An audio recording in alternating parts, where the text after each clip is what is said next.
All right, today we're tackling what might just be the most fascinating and maybe the most misunderstood text ever written, the Book of Revelation. You know the one. It's the very last book of the Bible. And for a lot of people, it's just this confusing jumble of weird prophecies and really bizarre visions. So let's dive in, shall we? Let's see if we can crack this thing open. Right off the bat, Revelation just throws you into this flood of strange and honestly pretty unsettling images. If you're a modern reader, it can feel like you're reading someone's fever dream. It just seems completely disconnected from anything we know. I mean, we're talking about multi-headed dragons, monstrous beasts literally climbing out of the sea, locusts with human faces, even armies of the undead. It is intense, it's super symbolic, and yeah, it's really strange. You can totally see why it just grabs people's imagination, right? And then, of course, there's this number, which just adds to the whole mystery. It's probably the most famous part of the entire book. 666 has become this cultural shorthand for evil, and it's sparked endless conspiracy theories about, everything from barcodes to computer chips. So this all brings us to the big question, right? Is Revelation just a random collection of nightmares, or is there actually a key that unlocks what it all means? Well, it turns out there is, and it has everything to do with the world in which it was first written. So here's the secret. The key to really understanding Revelation is to stop thinking of it as some literal roadmap to the future and start seeing it for what it actually is, a really powerful piece of political commentary just delivered in a very specific ancient style. You see, the book's genre is what's called apocalypse. Now, that word today makes us think end of the world, but that's not what it means. The original Greek word simply means an unveiling. So the author, John, is lifting a veil to show his readers what's really going on behind the curtains of the mighty Roman Empire. And probably the best way for us to get our heads around this today is to think of Revelation as a giant, book-length political cartoon. Seriously, this one analogy is the key to the whole thing. Just think about the parallels for a second. A political cartoon, right? It takes real people, real events, that uses these wild, exaggerated symbols to make a point. And if you don't know the context, you're not going to get the joke. Well, Revelation works the exact same way.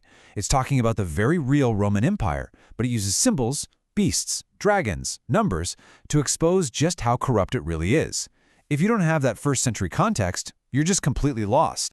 This is a perfect modern example.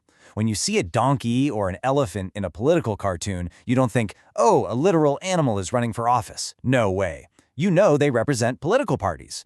In the exact same way, John's seven-headed beast isn't some literal monster he saw. It's a symbol, and it's representing the brutal, godlike power of the Roman Empire. Okay, so now that we have our political cartoon key, let's use it to unlock one of the most important visions in the whole book, the scene in the heavenly throne room. Now, for John's original readers, the ultimate seat of power on planet Earth was Caesar's throne in Rome, period. But John unveils a completely different reality. He shows them a heavenly throne, and it's not occupied by Caesar, it's occupied by God. This vision is a direct political challenge. It's basically saying Rome's power is temporary, it's fake, but God's power? That's the true, ultimate reality. And get this, who's the hero in this heavenly court? It's not some mighty warrior. It's a slain lamb, which is a clear symbol for the crucified Jesus. I mean, what a stunning reversal. John is saying that true power doesn't come from brute force, like Rome. It comes from self-sacrificial love. All right, let's keep using this same way of thinking and apply it to another really famous part of the book, all those terrifying judgments and the symbolic numbers.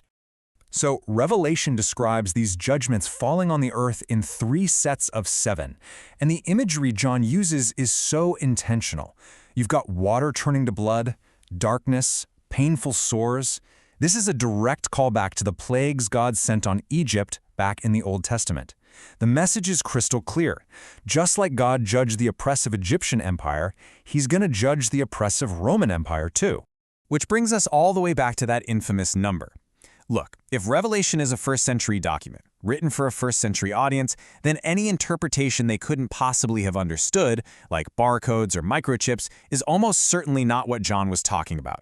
So, what did it mean to them? Well, there are 2 really strong possibilities here. First, in Jewish thinking, the number 7 is all about perfection, it's completeness. So 6, being just short of that, is the number of imperfection. So what's 666? It's basically saying imperfect, imperfect, imperfect, a total failure. The second idea involves something called gematria. It's this practice where letters also have a number value. And it just so happens that if you spell out Nero Caesar in Hebrew, the letters add up to, you guessed it, 666. And Nero, he was a notoriously evil emperor, basically the poster child for Rome's wickedness. And this symbolic use of numbers is just everywhere in the book. 7 means perfection or completeness. 12 represents the people of God. 3.5 years, which is half of a perfect 7, is a symbol for a short, intense time of trouble that will eventually be cut short. These are artistic symbols, not figures for a calculator. So, now that we've decoded some of the symbols and we get the historical context, what's the ultimate punchline of this grand epic political cartoon? The whole point was to pull back the curtain on the Roman Empire. Rome was projecting this image of being the source of peace, order, and even divinity. But John's cartoon was meant to reveal its true nature, a violent, greedy, idolatrous system that was completely opposed to God. So for those first-century Christians reading this, the message was a powerful call to hang in there, to resist. It was a message of hope, telling them, do not compromise with the corrupt values of the empire. It was an assurance that, despite how things looked, Caesar was not the ultimate power in the universe. God was. And that kind of leaves us with one last big thought.